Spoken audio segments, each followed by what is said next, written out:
സേവാതീർത്ത് രാഷ്ട്രത്തിന് സമർപ്പിച്ച് പ്രധാനമന്ത്രി. ഡൽഹിയിൽ പ്രധാനമന്ത്രിയുടെ ഓഫീസ് ഉൾപ്പെടുന്ന പുതിയ കെട്ടിടത്തിന്റെ പേര് അനാച്ഛാദനം ചെയ്ത് നരേന്ദ്രമോദി. പുതിയ കെട്ടിട സമുച്ചയത്തിൽ പ്രധാനമന്ത്രിയുടെ ഓഫീസ് ഉടൻ പ്രവർത്തനം ആരംഭിക്കും. ക്യാബിനറ്റ് സെക്രട്ടേറിയറ്റ്, ദേശീയ സുരക്ഷാ കൗൺസിൽ എന്നിവയും സേവാതീർത്തിൽ പ്രവർത്തിക്കും.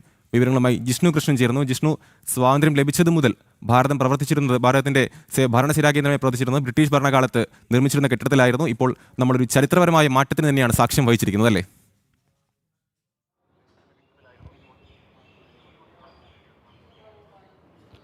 അപ്പോൾ തീർച്ചയായും സൗത്ത് നോർത്ത് ബ്ലോക്കുകളിൽ നിന്ന് പ്രധാനമന്ത്രിയുടെ ഓഫീസ് കൂടാതെ മറ്റ് പ്രധാനപ്പെട്ട മന്ത്രാലയങ്ങൾ ഇവയുടെ എല്ലാം തന്നെ പ്രവർത്തനങ്ങൾ പുതിയ കെട്ടിടങ്ങളിലേക്ക്, കർത്തവ്യ ഭവനുകളിലേക്കും സേവാതീർത്തിലേക്കും മാറുകയാണ്. അതിൽ പ്രധാനമന്ത്രിയുടെ ഓഫീസ് പ്രവർത്തിക്കുന്ന സേവാതീർത്ത് ആ കെട്ടിടത്തിൻ്റെ അനാച്ഛാദനമാണ് ഇന്നിപ്പോൾ പ്രധാനമന്ത്രി നരേന്ദ്രമോദി നിർവഹിച്ചിട്ടുള്ളത്. ആ സേവാതീർത്ത് എന്ന കെട്ടിടത്തിലായിരിക്കും ഇനി മുതൽ പ്രധാനമന്ത്രിയുടെ ഓഫീസ് പ്രവർത്തിക്കുക. പ്രധാനമന്ത്രിയുടെ ഓഫീസ് കൂടാതെ ക്യാബിനറ്റ് സെക്രട്ടേറിയറ്റ്, ദേശീയ സുരക്ഷാ കൗൺസിൽ സെക്രട്ടേറിയറ്റ് ഇവയും സേവാതീർത്തിലായിരിക്കും ഇനി മുതൽ പ്രവർത്തിക്കുക. കൂടാതെ കർത്തവ്യ ഭവൻ 1, 2 കെട്ടിടങ്ങൾ ഇവയിലായി പ്രധാനപ്പെട്ട മന്ത്രാലയങ്ങൾ, ധനകാര്യം, പ്രതിരോധം, ആരോഗ്യം, വിദ്യാഭ്യാസം തുടങ്ങി പ്രധാനപ്പെട്ട മന്ത്രാലയങ്ങളുടെ പ്രവർത്തനങ്ങൾ കർത്തവ്യ ഭവനുകളിലേക്ക്, ഇപ്പോൾ തയ്യാറായിട്ടുള്ള കർത്തവ്യ ഭവൻ 1, 2 കെട്ടിടങ്ങളിലേക്ക് മാറും.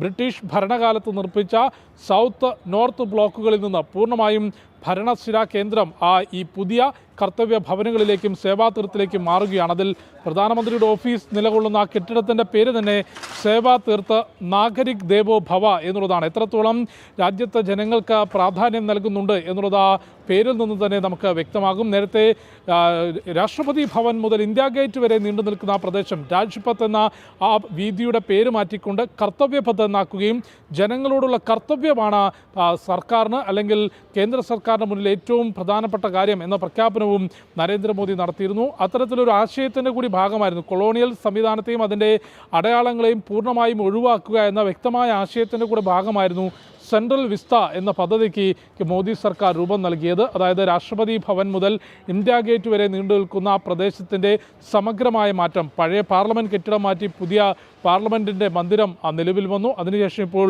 പ്രധാനമന്ത്രിയുടെ ഓഫീസ് പുതിയ കെട്ടിടത്തിലേക്ക് മാറുന്നു.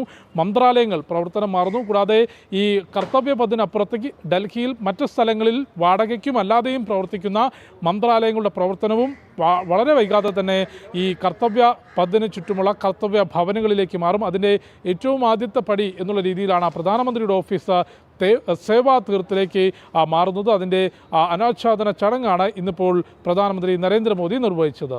അമൽ, സേവനത്തിന്റെ പുണ്യസ്ഥലം സേവാതീർത്ത് രാഷ്ട്രത്തിന് സമർപ്പിച്ച് പ്രധാനമന്ത്രി. ഡൽഹിയിൽ പ്രധാനമന്ത്രിയുടെ ഓഫീസ് ഉൾപ്പെടുന്ന പുതിയ കെട്ടിടത്തിന്റെ പേര് അനാച്ഛാദനം ചെയ്ത് പ്രധാനമന്ത്രി നരേന്ദ്രമോദി. വിവരം നൽകുകയായിരുന്നു ഡൽഹിയിൽ നിന്നും ജിഷ്ണു കൃഷ്ണൻ.